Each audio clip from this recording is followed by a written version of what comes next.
fired up. It's made a great decision. Great teammates, coaches, and other people who want to be Super Bowl champions. And we are. We're going to do it this year. And we're going places because we want to go places. Touchdown, Detroit Lions!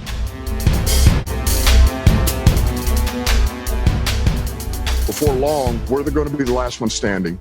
What is up, everybody? Welcome back to another video. In today's video, we are back to take a look at some of the All-22 clips from this Lions-Bills game on Thanksgiving, a 28-25 loss to the Buffalo Bills. But even in this loss, there was still a lot of good to take away from this game, both offensively and defensively. So the plan for this video is to kind of bounce around to both sides of the ball. But offensively, of course, the Lions are missing their top two guards in this game. Evan Brown, he is our backup, but he's basically been our starter without having Big V. So we were missing him, and also Jonah Jackson, which led to Dan Skipper and KO getting the start, which was an issue. But the Lions offensively found ways to work around that. Getting DJ Chark back was massive. Even though he only had 2 receptions, you felt the impact. You felt the trust that Goff had with him in this offense. And I thought Goff played really fast in this game, which was really nice to see. And then on the flip side, defensively, their game plan that they came in with, they go really aggressive, or they say, okay, we're going to try to make these drives really long. We're going to limit the big play, and you're going to give us one. And that's what the Lions did. Unfortunately, though, the outlier came with the last field goal drive for the Buffalo Bills. As for all the game up to that point,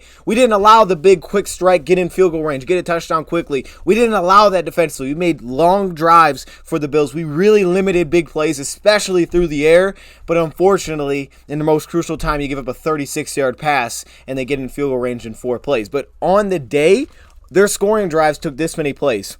Touchdown drive first, 10 plays. 10-play touchdown drive. 10 plays for field goal. 10-play interception. 14-play touchdown. And, of course, the outlier is the 4-play field goal drive that they had at the end of this game to get him in range. But the Lions didn't allow that to happen all game, so that's super unfortunate. But they stuck to their game plan for the most part really well. They also only allowed 5.4 yards per play. Now, that may not seem like something that stands out, but on the season, including this game, Buffalo was second in the league in yards per play, so I'd assume it was much higher than that before this game. 5.4 yards per play will put them below average. So the Lions held the Bills below average in the league in yards per play in this game. So that's another thing that stands out. Of course, Josh Allen did not have his best day. He completed 57% of his passes, which is below his season average of 63.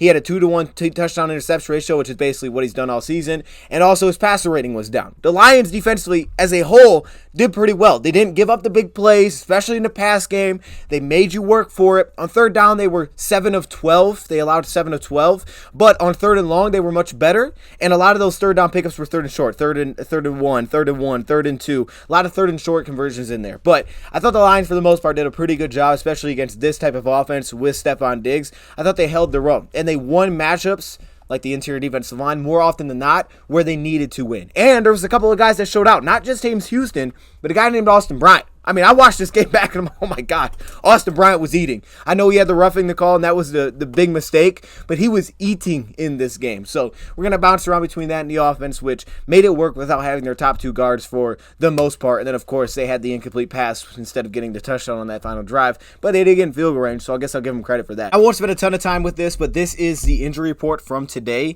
for the Lions on Thursday. You can see the biggest one to me, of course, Evan Brown still being no participation with his ankle injury, and now Julian Okwara as well, no participation with his elbow, and we know the Lions signed James Houston to the active rosters for some depth there, so that could actually come into play. And again, we talked about Austin Bryant, where we're going to see it. He played pretty darn well. Jonah Jackson limited, which is great. That's fantastic. I'm assuming that if the right guard, Evan Brown, can't go, that they'll probably play KO'd at right guard, because that's where he played last week. I mean, usually they put Skipper above him, but I mean, they can really make any choice they want there, but I think they'd probably go with KO'd, honestly, after last week. Jeff Okudah, he's on here. He's kind of expected to play. Jerry's not on here, which is great because, you know, he dealt with an injury at the end of that game, at the end of our last game. Pascal limited, so getting him back would be massive because that would be like your starter back into it. He said that he's not feeling as well as a guy like Josh Reynolds is feeling, but he is limited, so he may be on track to play. Josh Reynolds is not on this, which is fantastic. I mean, he technically played last week, but if you watch, he really didn't play. I mean, he didn't really play at all, but they're saying that he's feeling much better, and we actually may start to see Josh Reynolds again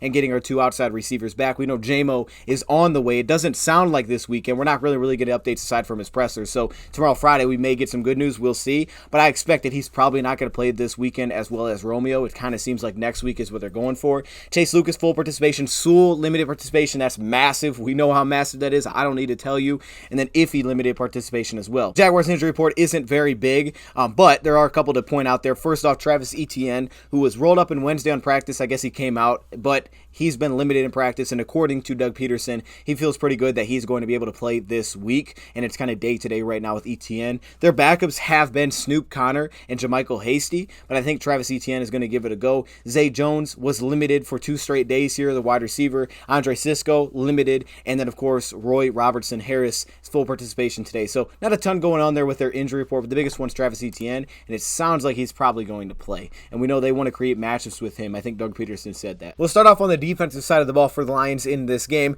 Now, of course, the Lions had their eye on Stephon Diggs, and we saw on some third downs the Lions would double team him with the safety. They'd bracket him in. They had their eyes on this guy. I thought the Lions would blitz from that side to try to force Allen away from that side of the field where Stephon Diggs lined up, and you'll see some of that. Lions gave some different looks. Third down on this play, this is the first third down. The Lions get a 3-and-out to start the game defensively. They're going to play a cover 1 robber. They're going to rob down Deshaun Elliott here into being the underneath zone defender, and one guy that definitely does not get the credit that I feel like he actually played really well in limited fashion. Yes, James Houston had his 2 sacks. We'll show those. But Austin Bryant had a really good day getting after the quarterback. It's just unfortunate he had that roughing penalty, which kind of can negate everything that he did. Now, he didn't have a sack, so you don't see that on the stat sheet, but he got after the quarterback. That's for sure. And this is a great example here on this first third down, how he got after the quarterback. Now, as well to that, the Lions the last few weeks have really been tested with their rush lanes and being disciplined and having guys fill. And there was a couple of scrambles that were given up in this one, but for the most part, Lions did a really good job at containing Josh Allen. So they had 3 sacks and 8 hurries according to Todd Walsh. I think he said 8 hurries. But the point is, the Lions did get after the quarterback, and they did really well containing Josh Allen, keeping him in the pocket. The biggest scramble that you saw, Hutchinson had a 2-way go. It looked like he got chipped. It kind of threw him off, and he couldn't get back inside fast enough to help out. But on this case, let's take a look something a little bit differently that the Lions do. They get Hutchinson, of course, working on the guards on this play. You know, they blitz like a slot corner off the edge and everybody else slants inside. But you'll see here they kind of create that opportunity for Austin Bryant here against the right tackle. And then on this left side, you take a look at a guy like John Kaminsky. He kind of feels like that liquid player that kind of just fills in the cracks a little bit. They do that. You know, you'll have a lot of twist with their interior guys. Everybody's constantly filling lanes, though. There's clearly a discipline there that if, okay, this guy's here, I got to fill this lane. Like, we can't leave a massive gap because we're both in the same spot. We just can't do that. And the Lions have gotten very disciplined at doing so, not allowing guys to take off. And hopefully that continues. But Allen, you know coming in that he can do that. So there was a clear, like, we have to take that away. And they actually did a really good job at doing that. So we'll take a look at this play, though, to start this off. So they're going to rob down Deshaun Elliott. And then also you're going to have Derek Barnes here, who's going to start off the show a rush on the guard. It kind of gives Austin Bryant an opportunity one-on-one on the edge here with the offensive tackle. He beats very quickly. That forces Allen out of the pocket, as well as Aiden Hutchinson beating the guard, where we know he can have a lot of success. Force him out of the pocket. Elliott then, who's working this underneath zone, as Allen is forced away from the left side of the field where most of the routes are going except for a drag, I think, across.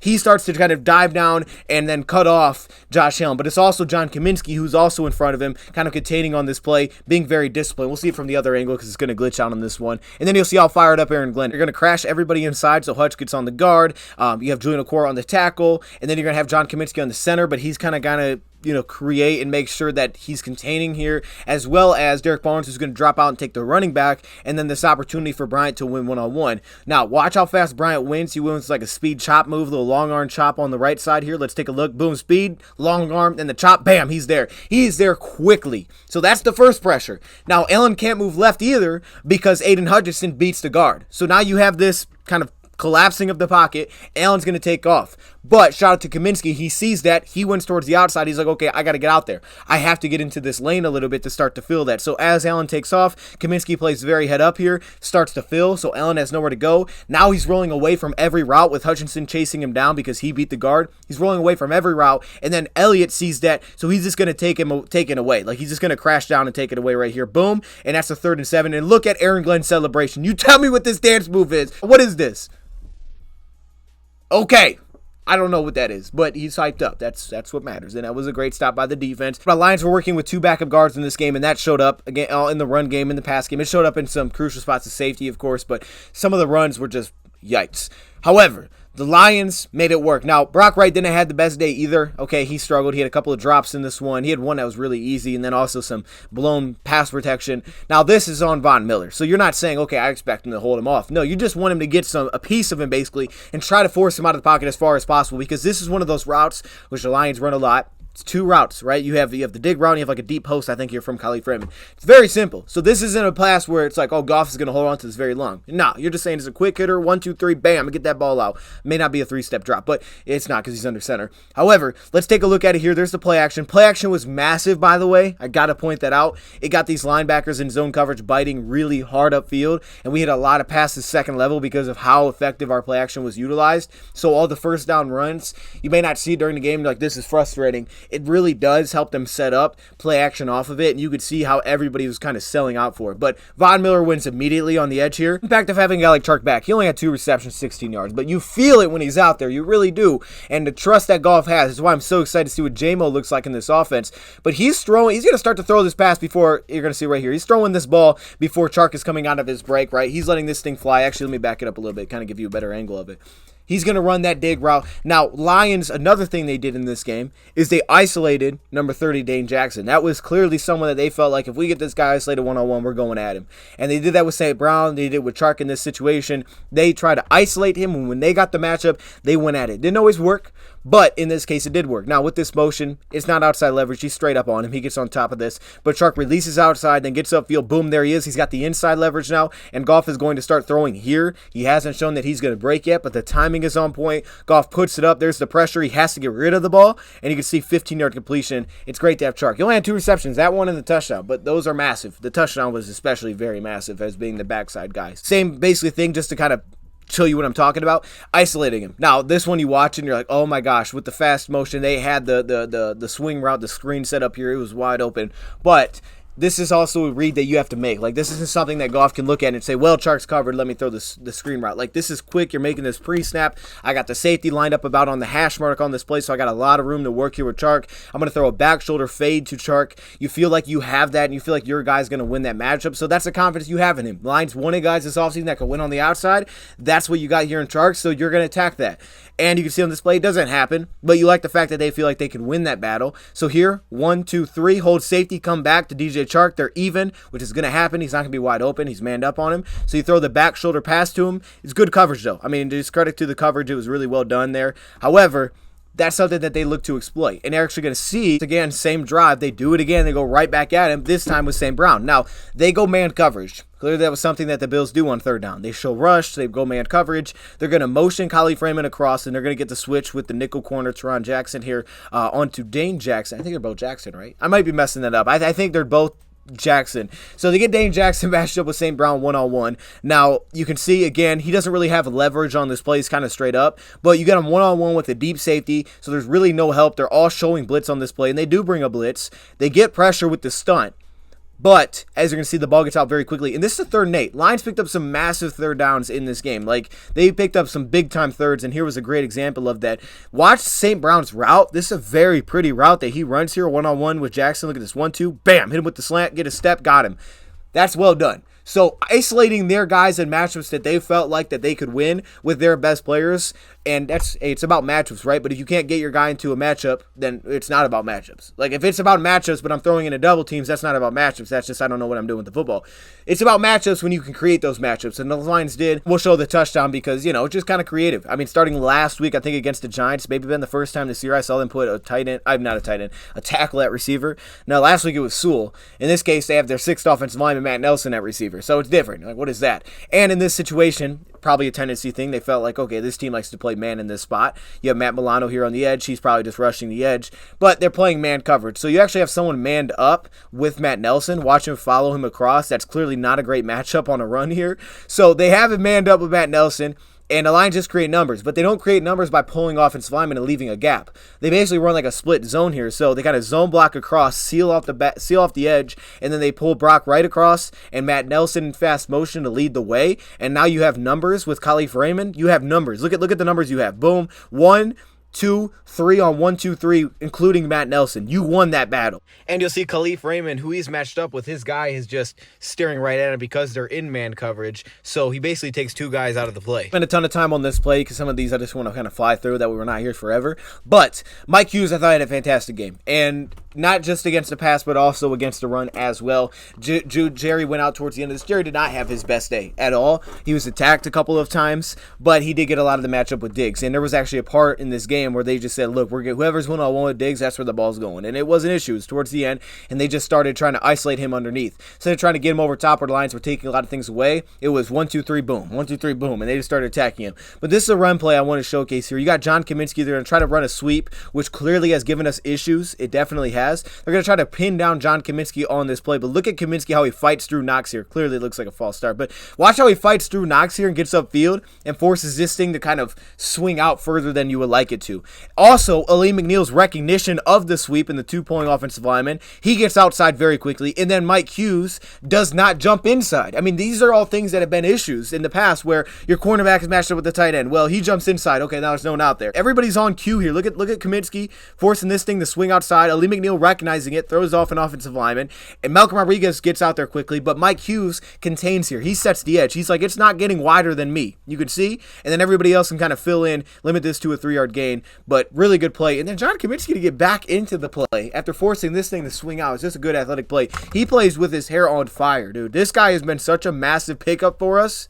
Oh my goodness. I have to show this play just because of what it is. I mean, look, we haven't seen one of these in a few weeks. Malcolm Rodriguez going crazy on a screenplay. There's also a guy I think needs to get some recognition here too, and that's Aiden Hutchinson, who's on the side. He's on the play side of the screen on this play. He needs to get some recognition here. Again, there's the motion. Lions are going to go cover 1. One thing I love too is that the Lions' disguising coverage has definitely come back. Like, there's a lot of disguises in the back end. Maybe not the perfect example of that. They just switch off here. You have the motion, so it looks like Kirby Joseph, who's probably matched up here on the tight end. Will Harris, who has the slot. As he motions across, Will Harris then takes the tight end. Kirby Joseph plays deep center field. And then, of course, you're going to have Deshaun Elliott's going to roll down and take all in the motion. Now, that's why versatility is nice, to have versatile safeties that you trust to do that. Not having Tracy has been tough, but Deshaun Elliott's been very consistently good for us this season. I love what I've had out of Deshaun, and that's why I would love to bring him back.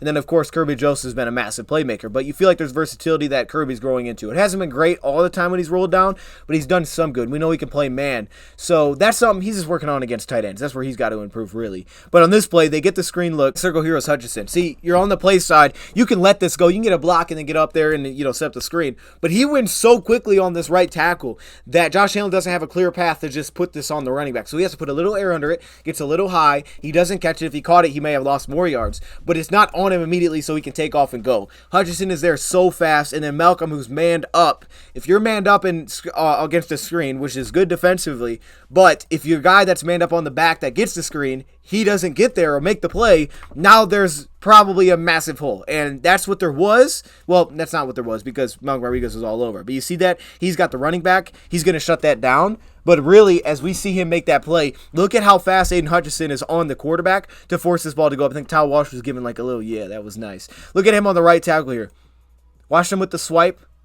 Look at this. Boom. Swipe there. I'm here. So as he tries to set this up, he's like, oh gosh, Hutchinson in my way. Let me put a little air on that. You see the little...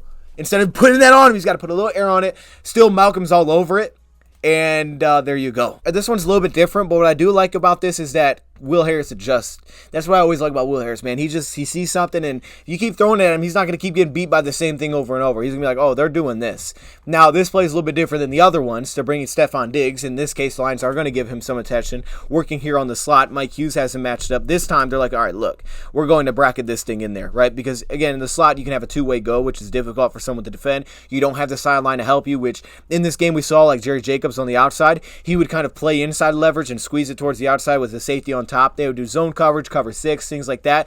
But in this case, they're going to bring Deshaun Elliott down. Instead of just robbing down, he's going to actually bracket this in with Mike Hughes. So now you have a single eye safety. Now, I'm sitting here like, wait, was Kirby Joseph supposed to get in the middle of the field? I mean, that would make sense if he's supposed to drop middle field when Deshaun Elliott does that, because he stays over here with the two receiver side. But as they hit us with this like 3 times at least in this game, Kirby never really went to the middle of the field. I mean, he did a little bit more than he does on this play, but To me, I look at Will Harris playing outside leverage. You don't have middle field help. It's like, why would you do that? But you can see he pauses. He opens up. He gives up inside leverage against a guy that's super fast in a straight line deep cross. And he's got no chance to get in this play. There's a little bit of pressure there, but he's got no chance to really get in on this play. However, you're going to see that he gets this later and he adjusts to it. He's prepared for it and he takes it away. Now, before I show that, I just realized I skipped a play that I wanted to showcase. So let me showcase the play that I skipped first, and then we'll come back to what I'm going to showcase in a second. Okay, if that makes any sense. This is what we've seen the Lions do the last few weeks. The slot corner blitz, Will Harris, slant inside. Isaiah Buggs kind of becomes that defender that's like, okay, make sure you help contain here. Don't let the quarterback out of the pocket. And we're going to create a two-way go basically with Hutchinson. I think that's what they're doing here is they're creating a two-way go so we can win however he can win. And, of course, they get pressure from the inside. Benito Jones wins basically immediately. John Kaminsky, what I like about this is that Kaminsky can beat a tackle, but he's much more effective against guards. And he likes to go to his bull rush. But when you get speed to power on a guard and you have a full head of steam because you're slanting inside, that can be difficult. That can be difficult to handle. Now, Lions are going to go like cover 2, I think, defensively here. I don't remember. I wrote that in the notes yesterday. I think that's what they go to. But they disguise it, right? You bring the blitz off the edge. Maybe not. Maybe this is, yeah, no, that's kind of what it looks like. That's what it looks like. Cover 2 blitz. Demaric Barnes going to get out here, get some depth, cover up this slot so the ball can't come out immediately. Good job by him to fill that up. But the pressure is there so quick, and I didn't realize actually how much pressure Lions got in this game. You don't see all the sacks and stuff, and it doesn't get talked about. But there was a lot more pressure than I anticipated. And of course, when you're trying to worry about containing a quarterback, you can't just rush upfield and be like, I'm getting him no matter what. You all have to be responsible for lanes. So everybody's got to be aware of, oh, he went here, I got to fill in here, I can't leave this hole. And that's what we did so well of is everybody was disciplined on twisting on the inside. This guy jumps inside, I got to get outside. I have to keep filling lanes and being responsible for not having 2 guys in the same spot. So watching on this play, let's take a look at the pressure that they get. It's going to be John Kaminsky, specifically Benito Jones, how fast he wins. Look at this. Benito wins immediately. Boom, he's there. He is there. And that's how our DTs win, right? Kind of with the shoulder punch. He's there. And then you have Isaiah Buggs, who's kind of that contained guy, right? You have Hutchinson, who can win either way, it looks like. They're slanting inside. So Buggs is kind of like, okay, fill in. That way he can't take off, and he forces a throwaway. The play we just saw for Will Harris. And they hit us with it again in the middle part of the game where we covered it up as well. But Will clearly adapted. It's not the same look. Stephon Diggs isn't even on the field. You have Amani in the game. But he's going to run this deep cross there. A little bit of a tighter alignment, it seems like here, with the safety over top and Kirby Joseph. See, Kirby plays a little bit more to the middle of the field, but there's really not a lot of help for Will Harris. I mean, there's not a lot of help. It's one of the toughest routes to cover. It's just a deep cross route. But watch how he kind of anticipates that this is going to happen, and he jumps on it, right? He doesn't let it just go by him again. Look at him. You see how he starts to cheat over? He gets on top of it, and he's running with him. And Will Harris has some straight line speed. He's not the fastest guy, but he has some. Look at him get in the pocket, take that away. No shot on that play. Stop it. All right, let's get back. I'm sorry. That got off topic a little bit. That was good, though. Y'all, that was kind of fire. It was kind of fire, too, because I did it a couple weeks ago. The fast motion, the motion that Ben Johnson utilized to create matchups and create leverage, and then all the bunches that he would utilize like this, and just ways that he creates space. But the motions have been so massive. We do a lot of things pre-snap, we create leverage, but there's so much creativity within this offense. I get the Dolphins get the attention because they got Tyreek. We don't have Tyreek, but we still do things like this, and we use motion a ton to create openings for the quarterback and give him choices and put the defense in tough spots. This one's a little weird. This one kind of looks like cover 6. Cover 6, my goodness, I'm all over. Kind of looks like cover 3. As you're going to see, the safety's going to roll down, but then with the motion across, okay, this fast motion with Khalif Raymond, they're going to drop out. It looks like they flip it. This safety's going to drop back, who is rolling down. Now, the opposite side safety, 3 here on this play, is actually going to rush off the edge. That's going to isolate 47, whose name I cannot think of right now. I had it wrote down, but I can't remember what his name is. I think he was a practice squad player. Isolates him here one-on-one with St. Brown on this side. So basically flips their play, it looks like, defensively. Kind of flips their cover 3 setup, and you isolate, this outside corner, and because he's going into cover 3, he's got 2 guys to deal with. But with the fast motion, right, of course he's got to worry about Khalif Raymond. So you kind of run a vertical route and then you run the out route underneath. Now if this is man coverage, you can go elsewhere with this ball, but because it's zone, Goff holds his eyes to Khalif Raymond. The outside third player, which is 47, has to play the outside third because that's his responsibility, and then breaking underneath that, on time, on target, puts it on St. Brown, another massive third down pickup with a blitz. It, for some reason, wanted to glitch out, so I can't really show you from that angle, which is unfortunate, but I will show you from this angle the best that I can. Now, we know cover 3 is a balanced coverage, but it looks like they're trying to send the blitz here. And they're not dropping a D lineman to replace and just bringing 4 guys. They're blitzing. They're blitzing their flat defender as the side switch to the left where you have 2 vertical releases. And that flat defender, which would be in that area, is not there. So now you're asking your hook to curl linebacker to get all the way out there, which he's not able to because he's showing rush. See how they switch to play? It looks like they're just flipping sides because of the motion across, because of the balance is now shifted. So here comes Khalif Raymond across. You can see how it switches off. This number 3 now is going to blitz off the edge. So now this is your deep middle, and then your deep third player is this outside corner. But originally, he only had 1 guy on his side. Now he's got 2 guys, and it's like, oh, snap. You know, how do you beat cover 3? Well, seams. Seams are tough. Why? Because in a cover 3, seams are open. Well, you're also timing in that they're blitzing, so there's really no help over the middle on this play. Here's the dropout by Matt Milano. But with the fast motion, now you got him 2-on-1. He's not playing outside leverage because he can't. If he's outside leverage, you know, obviously Milano's not going to get over there fast enough. So we basically use their disguise blitz cover 3, it looks like, against them. Goff's eyes, look where his eyes are. He's looking outside. He's looking Khalif Raymond the fast motion. He's backing that cornerback up that has to play that outside third, and then immediately watch how fast he comes back and lets this thing fly. Boom, there he is. Now he's back to it. Cornerback drifts out, and Goff on time hits St. Brown on the out route. Boom, right there between the hole. That was a massive pickup. Good throw. I mean, it wasn't the prettiest ball, but it worked. A lot of different looks. But like I said, the Lions didn't give up the big plays defensively. They really did not. I mean, for the most part. And until the end of the game. The biggest play they gave up was the end of the game, I think. And that's very unfortunate. But they go to like a Tampa 2 on this play. But they did a lot of these creative things. Like a lot of cover 6 that we saw to dig side to make sure that, okay, we're going to bracket him in. That's not him. On the bottom, he's actually on the bottom. But like that. Like the cover 2 side would be on the dig side. On this play, though, Derek Barnes, where I really like him in zone coverage, and Derek Barnes is looking much more comfortable in zone, and I love the spots they're putting him in, like this. Tampa 2, where he can just run up the seam. He's got straight line speed, so that's what he does here. Watch him take the seam, and that was the Lions' thing. It was like, okay, obviously we got to account for digs, so we want to have a safety and a cornerback underneath if we're going to play zone. On top of that, if you play zone, we can be a little bit more aggressive potentially in our rushes. You still have to have your rush lanes, but everybody's got their eyes on the quarterback. Then on top of that, we can bracket in digs, and we have to make sure that we account for the seams. We can't give up the big play. So instead of a base cover 2 where this gets behind you, he's going to pick this up and run with it. Derek Barnes is here. Safeties give a little bit wider on this play, so he runs with this. They take away everything over top. Cornerbacks get depth, and unfortunately, the play extends just too long on this play. It does. Like you can see, there's one of the missed sacks. Actually, Todd Washer brought it up. I think this is the sack he was talking about where he's like, Hutchinson had one out there. It's a quarterback hit where it wasn't like the cleanest win, but you could see the counter spin move, and unfortunately, he's unable to make the play, and he takes off, and they get a little check down.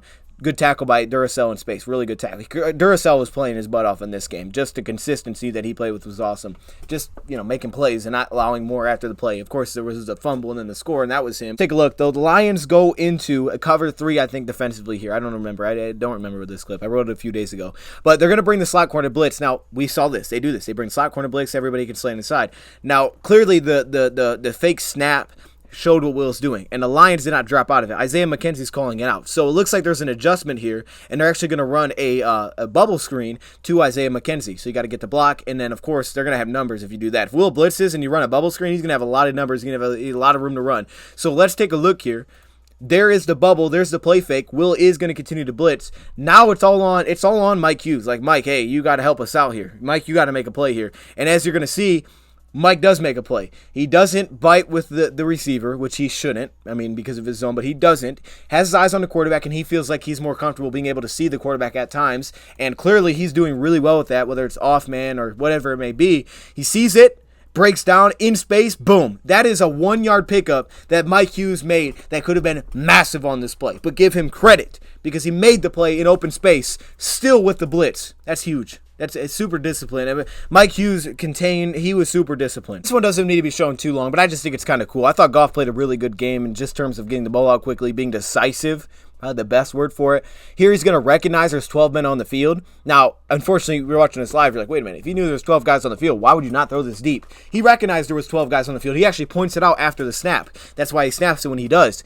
But they're going to run kind of just curls. They're all running like 5 yards, just trying to pick up the first round. It's very simple, right? You're going to have Brock Wright is going to run an out route. You're going to have the flat, and then you're going to have the switch here between Khalif and Saints. So Saints going to come down, run a curl route, kind of like an over ball, and then you're going to have Khalif Raymond run a curl route right here. So they're kind of switching it up a little bit, which can mess with zones. And then also you're going to have the out route here from DJ Chark. But Goff recognizes the 12th guy on the field. He takes the snap, see him pointed out right there. He points out, hey, there's a 12th guy on the field. So he's making sure that they get that call. On top of that, though, no one runs deep. So no one else is really aware of that, which is unfortunate because I'm sure he would have thrown it deep, but there was no deep routes actually on the play. And you can see the separation that's created here. And very quickly through the reads, which is what I like to see. Like, he's moving very fast in this game in particular. Like, man, I felt like he rose to the occasion for us in this one. He points it out. There's the switch, which of course, again, could cause zone confusion. And he sits down right underneath.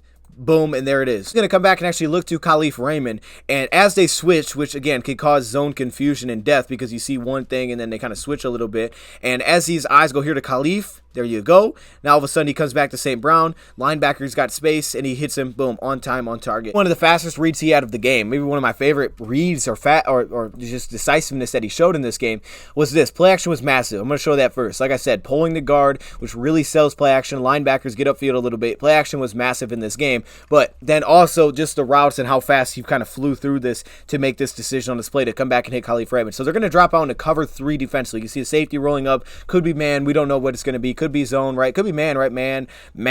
It could be man coverage, but it's going to go to zone. So Goff's going to see that. Here's the pulling offensive lineman. There's a play fake. He starts left.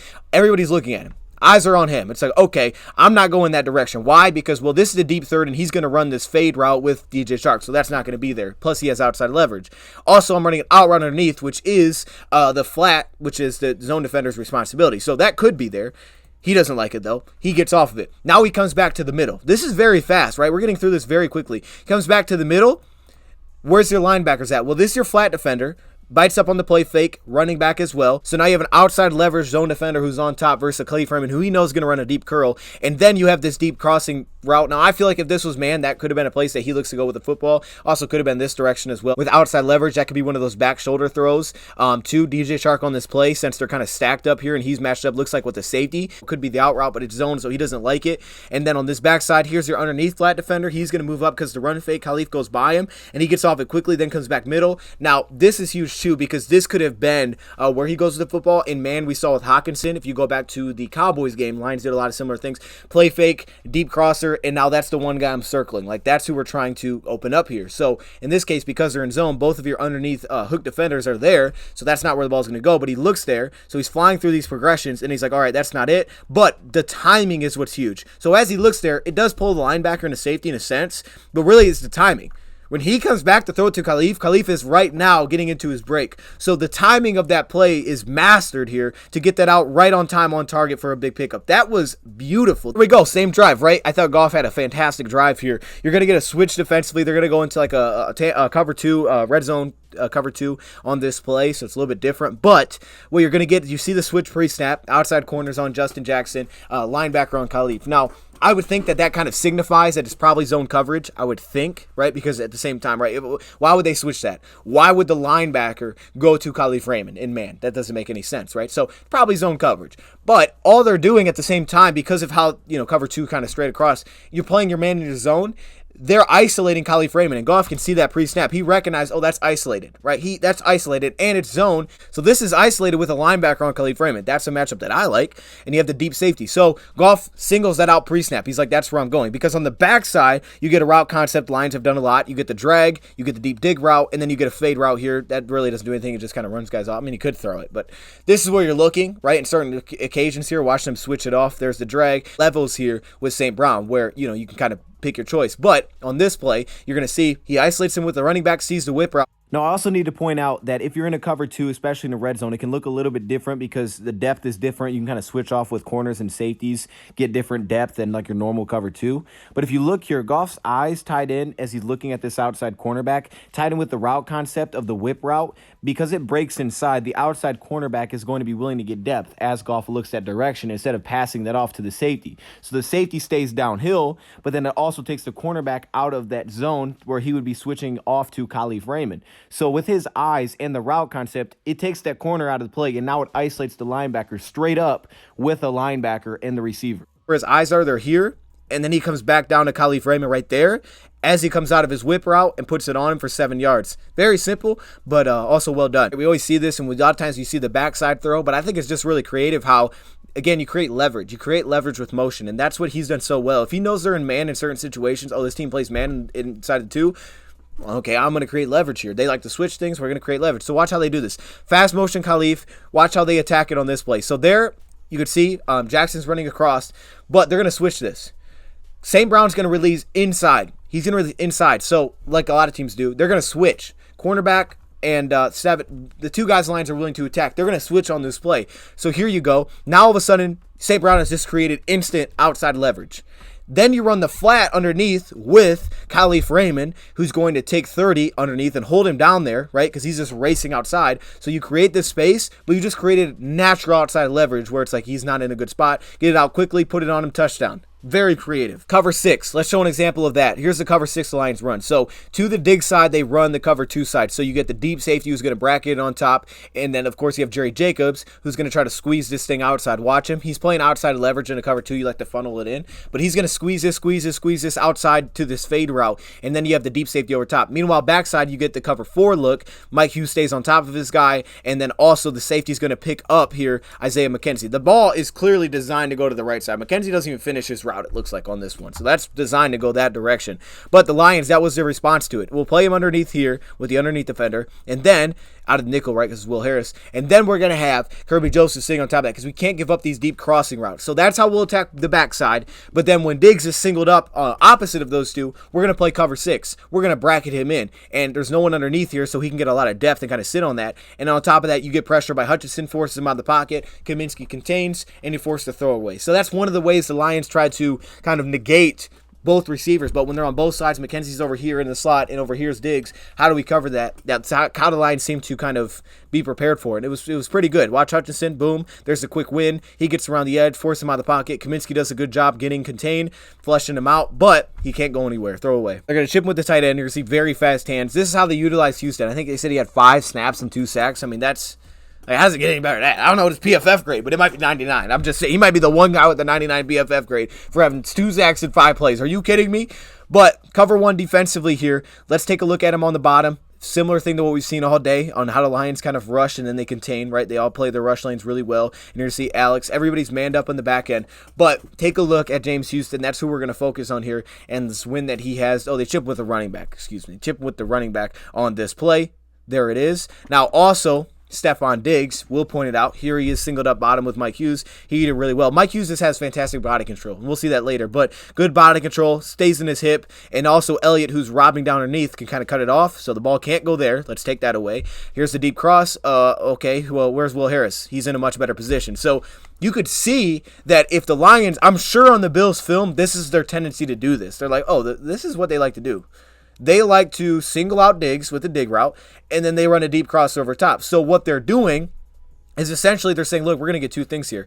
If Diggs not there, my second read is right over top of that to McKenzie. The time matches up because if you're going to try to double team Diggs, you're giving up a touchdown. But Will Harris has to recognize that as he starts to because he's playing outside leverage and get on top of it a lot quicker. Still a little bit of separation, was better the last time, but he's in a much better spot. Much better spot. And then, of course, you can see there's kind of the double team, basically. But then it's James Houston who wins so quickly there that he comes up with the sack and forces the field goal. Let's take a look at this sack, though, by James Houston from this angle. Fast hands here. He's chipped off the line. Boom, there's the chip. And then, boom, look at the fast hands. Got him. Look at the dip. Oh, that is athletic as heck. You see he's super flexible, man. He's like 6 foot 230. He is a crazy flexible athlete. Crazy flexible. And that's the one thing that he probably brings that better than any player we have on our D-line, maybe aside from Julian. Charles can do it too. Those guys can do it, but it's just different with him because of his body type. He's so dippy. He's so bendy. Look how bendy he is. Whop, get underneath. Look at him. He almost touched the ground. And then he brought him down. Good play. It's like cover 3 on this play, but I do want to showcase Aleem McNeil and Alex Anzalone. So let's take a look. First off, Duracell. Shout out to Duracell. You can get the shirts on the Dodge shop. Okay, link is in the description. They're clean. Okay, about the batteries. Stop. Let's take a look, though. Taking away the seams. This looks like cover 3. May not be. But they single up. They trusted Jerry Jacobs on Diggs. This is a deep comeback, and we got such quick pressure by Aleem McNeil here that he couldn't even look that direction. Now, their adjustment to that was, okay, look, if they're going to single him up, we're just going to hit quick steps. I'm sure that was a halftime adjustment or something that they saw, and they're like, what are we doing? We're overthinking this. They had success with that. Duracell, he runs up the seam here with the tight end, and if it is cover 3, you have the outside third here. This is going to be an issue. It's going to be open, but Duracell actually plays this really well. He gets in a really good spot, undercuts the route, and there's really nowhere for this ball to go. Meanwhile, that could usually be a hole in the coverage, but at the same time, take a look at Ali McNeil. Now, they end up flipping it out, but take a look at Ali McNeil's pressure and how fast that he wins on this play. Let's take a look. He's working here against the guard, and again, he's in a 3-tech here, which as Todd Walsh said it, as a 3-tech, you have more of a two-way go in our defense, so that's what he's in. He's in a 3-tech here on the right guard, and you're going to see two-way go, okay, not running it, so I'm going to go right by him and force him out of the pocket. Bugs has to be kind of that contained guy on that play. This real quick, just to show you how fast Malcolm Rodriguez keyed on this sweep play. Like, he was on this fast. Here he is. You can see the linebacker. Look how fast he's on this. This is the lane that Malcolm is responsible for. We saw this against the Giants. Lines are crashing in. That's why Elliott creeps inside. Everyone crashes in a gap on the defensive line. So Malcolm has to get outside and be that contained player. They've done this against some of these tighter lines. It's been one of their adjustments to defending some of the pulls and the sweeps outside. And Malcolm handles this like a champ. Malcolm on this one. Boom. Sheds off the offensive lineman. He's on that. That's a minus 1 yard run. Malcolm was on that so fast. Lions kind of lose contain here a little bit with Josh Allen. They do get some pressure, but they kind of lose it. They run a twist on the inside with Bugs and Aleem to make sure they keep filling their lanes. Mike Hughes, though, is manned up here with Stephon Diggs at this point. Not Stephon Diggs. Gabriel Davis, my bad. He's manned up here. Watch him play through traffic. I really like how he plays through traffic here. Clearly, Josh Allen wanted to go with the football to Stephon Diggs quickly, and he has a lot of separation here with Jerry Jacobs, but John Kaminsky's pressure forces him out of that. Now he takes off. Lions lose it outside. You can see they lose contain here, and unfortunately he could take off and run. But what I do like here, as you're going to see, is that he sets up the block. Mike Hughes plays through that traffic, gets back in position, masters this route, and then makes a play at the catch point, which has been an issue in the past because of his size, making a play at the catch point. That was an outstanding play by Mike Hughes. Like, you just got to give him some love for that. It is an outstanding play. You'll see John Kaminsky here win very quickly. Bull rush, bam. He's on him. He's in him. He's in that pocket, man. He's pushing him back, so he pulls it down. He basically negated a 15-yard completion because of that, at least. Now he rolls out. Lions, good pursuit. Jerry Jacobs takes off, so good pursuit. Wouldn't have been a huge pickup. But then Mike Hughes, come on, man. Come on, man. Like I said, we had some issues with the run game a little bit. We had a couple of negatives. I don't know if I showed the other one or not, but this is... I don't really need to spend a lot of time on this one. I mean, you guys can see that it was a messed up snap. I don't think Goff was ready for the snap. He didn't seem to be ready for it. He kind of just got it. He's like, oh, I got it. And because of that, KO didn't even, look at KO, look at the right guard. Look, he didn't move. He's like, oh, snap, we're going. he's like, oh, we're going? And, yeah, this just is a disaster. It's like, okay, loss of 5. That is a disaster, and that's set up the safety. I say at the line of scrimmage, the Lions making checks, saying, okay, we got this look. Let's go to this play. This looks like exactly that. You can see all the communication. It's kind of blurry. I apologize. See the communication between everybody, and Goff is changing the play at the line. They're showing man coverage. Now, they could drop out of this. Yes, they could. But he adjusts to what looks like a straight-up man beater here, and all they're going to do is they're going to run a drag with St. Brown and a drag with James Mitchell, or I think it's Brock Wright. I think it's Brock Wright in the inside here. They're going to run 2 drags, and he's basically just going to set a pick play. Let's take a look. Yes, 2 drags on the play, kind of sets a screen there a little bit, tries to kind of get in the way a little bit. I'm glad he didn't grab him, but very simple. I mean, he saw what they looked like defensively, and that was just an example of them changing things up pre-snap and saying, look, this looks like it's man. We're going to a man beater.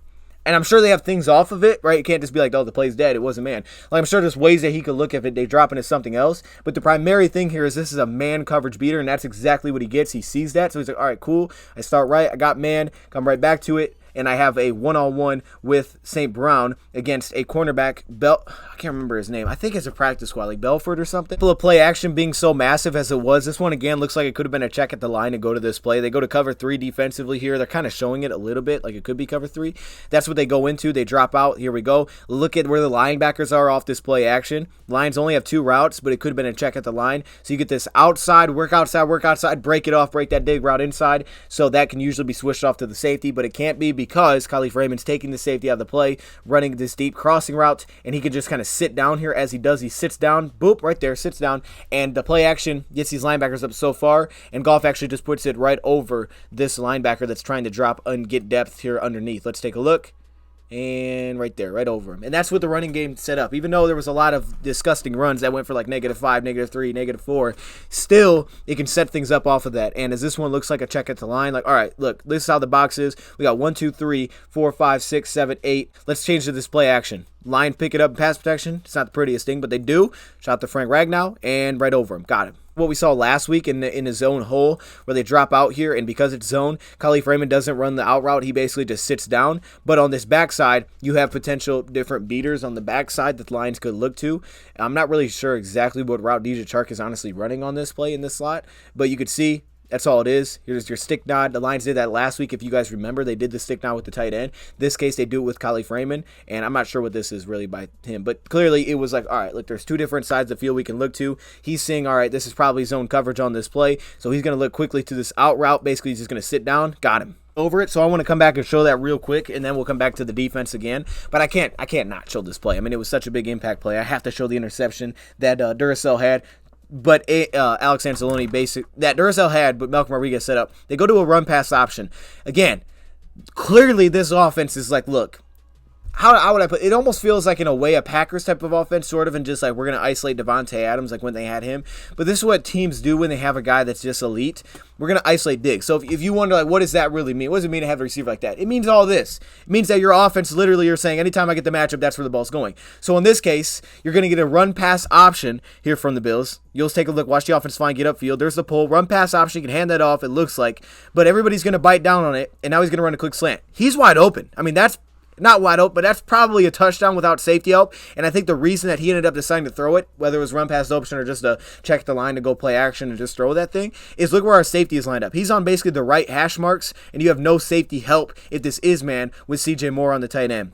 And that's what it looks like it is. So he's saying, all right, look, run pass option. I'm just going to hit this slant one-on-one with Jerry. And that's what it is. I dig, so he has to step. But Malcolm Rodriguez, the athleticism that he shows on this play is incredible. I mean, this was such an athletic play for Rodriguez. It just kind of showcased what he was coming out of college. He's smaller, he's lower to the ground, but his ability to change direction because of that is incredible. Just the athletic play this is. Watch him just reposition himself. He's going to get upfield first quickly, but he's able to slam on the brakes and redirect himself back, get his hands on the football, and then Duracell is aware and he picks it off. And that was huge because that was one of those long drives that ended up in interception. And that was what we kind of talked about. He's done that a few times this year, throwing picks in the red zone. This one, I give credit more to our players for making the play because that was there.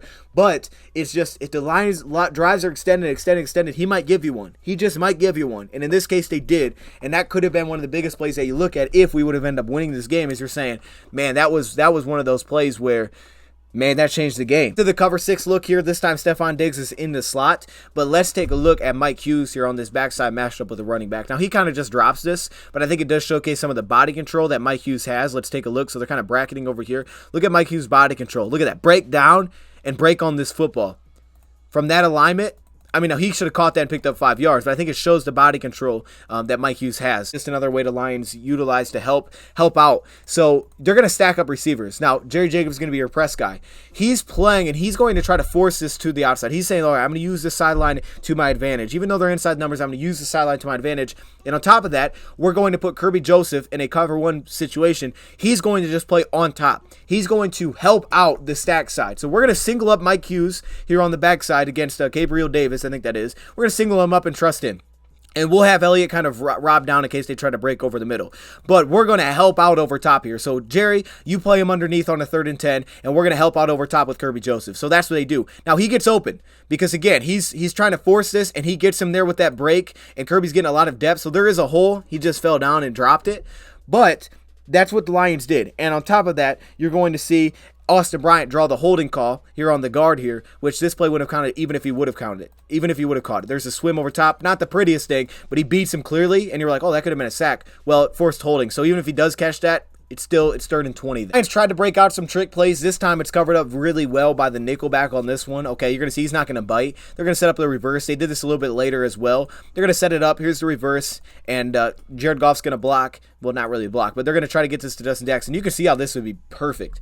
if number 7 continues to bite down and try to play the run. Because if he comes down, it's like, oh, I got to take away this reverse. Awesome. But he doesn't. He gets back into coverage, but it's still a PI, so it's basically just as good as the reception. The play that I really like, okay? So they bring Khalif Raymond into the backfield. This starts as gun, then it turns into single back with the handoff to the receiver inside with a pulling lineman, the jet handoff. This is really cool. I really like this creativity here. All right, you give him one look, then okay, here comes Khalif Raymond. So now 7 matched up on Khalif Raymond. Okay, so they're matched up in man clearly by how he moves. Well, let's take a look here. Let's stop for a second.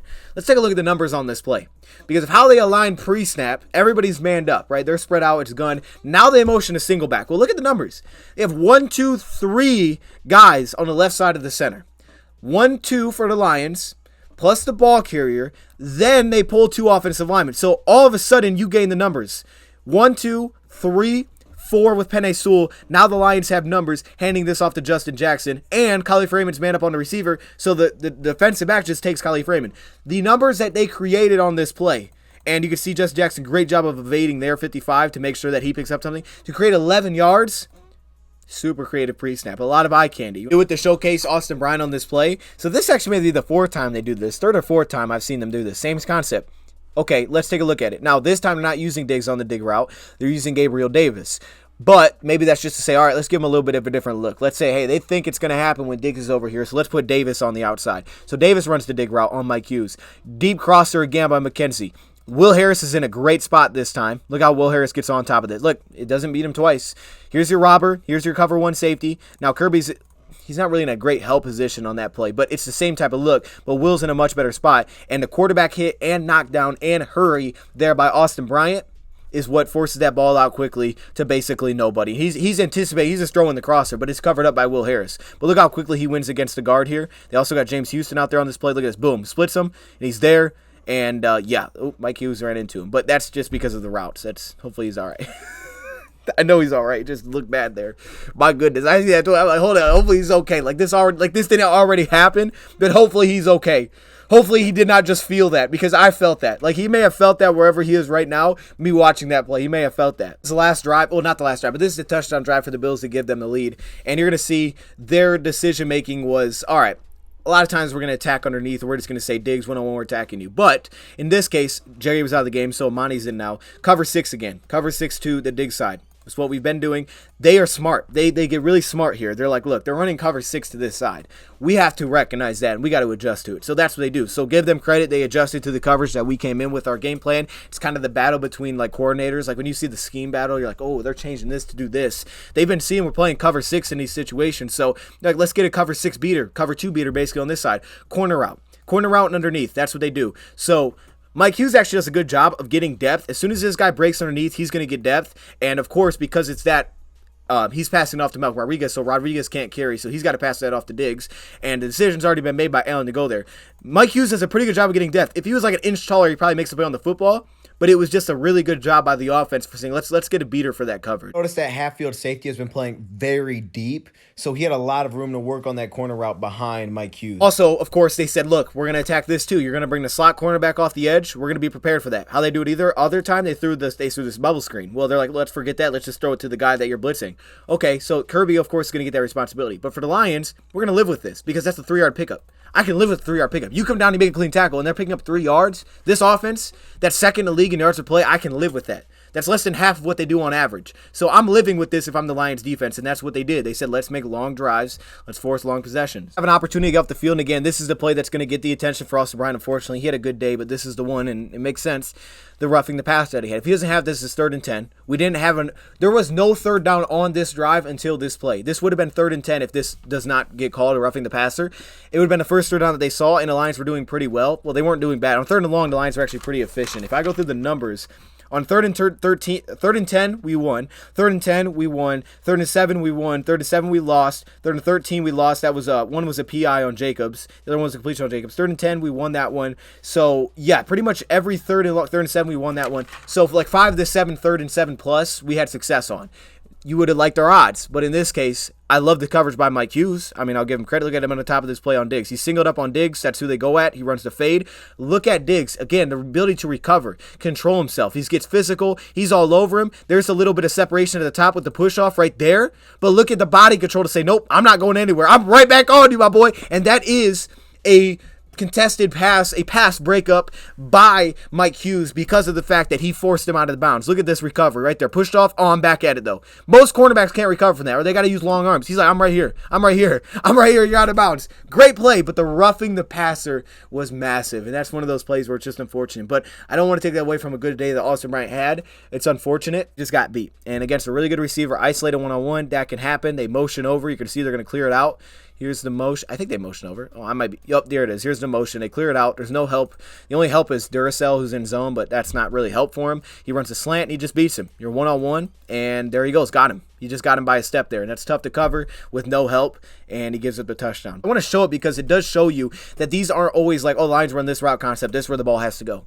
Because if you watch last week's All-22 coming into this Bills game, you'll know that we saw this exact route concept. We saw the exact same route concept last week the Lions do. They swing the running back out of the backfield. Khalif Raymond, I think he motions over and he runs a deep curl route. Your deep crosser from DJ Chark, but they don't switch. The last week when the Lions did this, they created leverage here. They created leverage so DJ Chark could break inside, and that's where Goff wanted to go. In that case, it was Khalif Raymond. There is no leverage created here. He's still head up. They just trail across. They don't switch this route. So there's no leverage created. Goff sees that. So he's like, all right, I'm going to go right to the swing route, plus there's a free rusher. But it does showcase that they're not just running like, okay, here's the concept, this is where the ball has to go. Like, there's things off of that. It doesn't pick up anything, but it had opportunity. I mean, if he makes one guy miss, this has a chance to be a big game because they blitzed. He just couldn't make a miss in open space.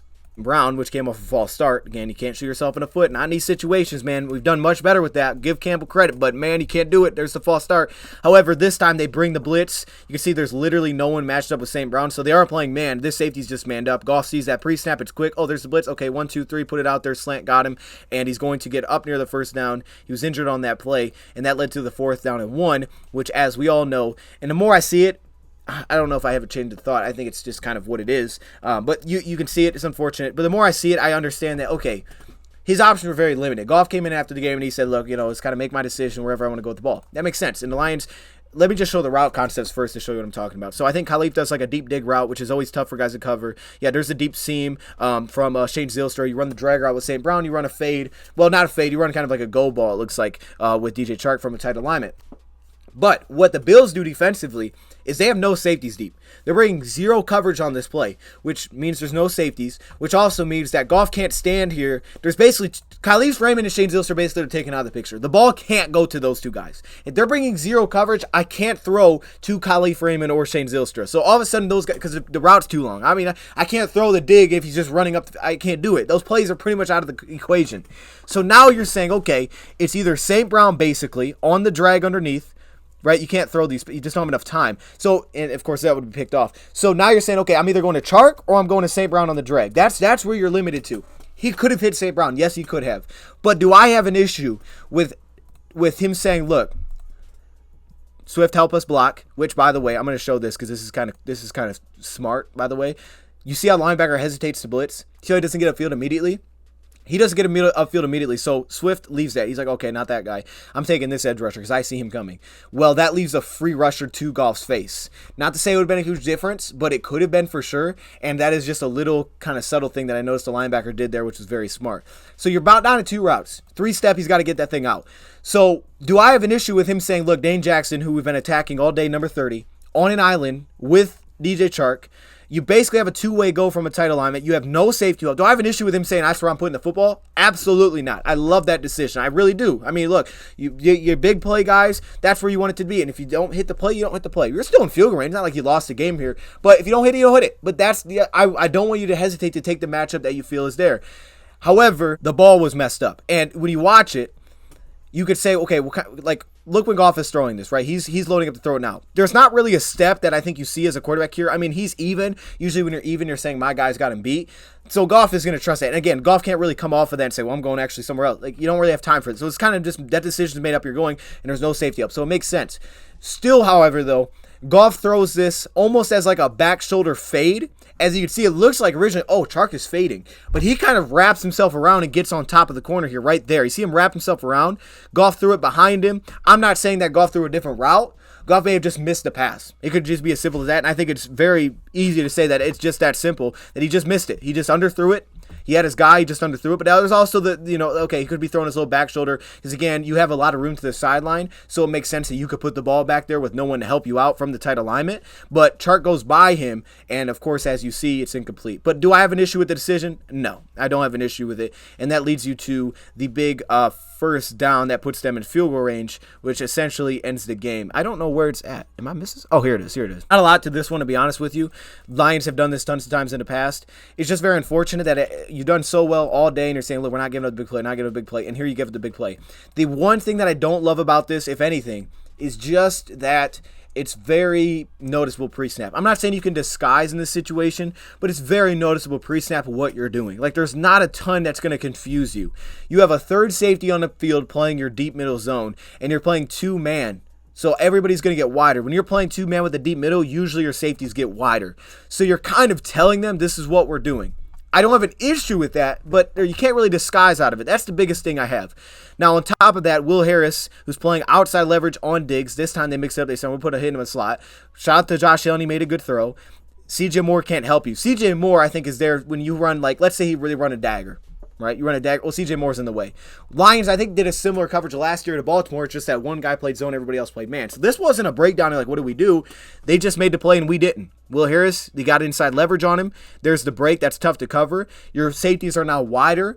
Josh Allen holds him left. Good job by Josh Allen. He holds Elliott out of the play. Now you're asking Kirby, who's forced to get wider on this play, to break down and make a play on the football. He takes a little bit of a rounded angle. He was just about there, and it's that much for making that play, breaking that up. Game's different. He makes a heck of a throw, and that was the one, man. I mean, that would be the only thing that I would say is like, oh, man, I wish they would have done this a little bit, but it's hard to second guess it, right? There's different things you could do. I can always second guess it, but it's a good play by the offense, so I'll give them credit for that. They contained well. They kept him in the pocket. The two edge guys end up playing man underneath, taking those away.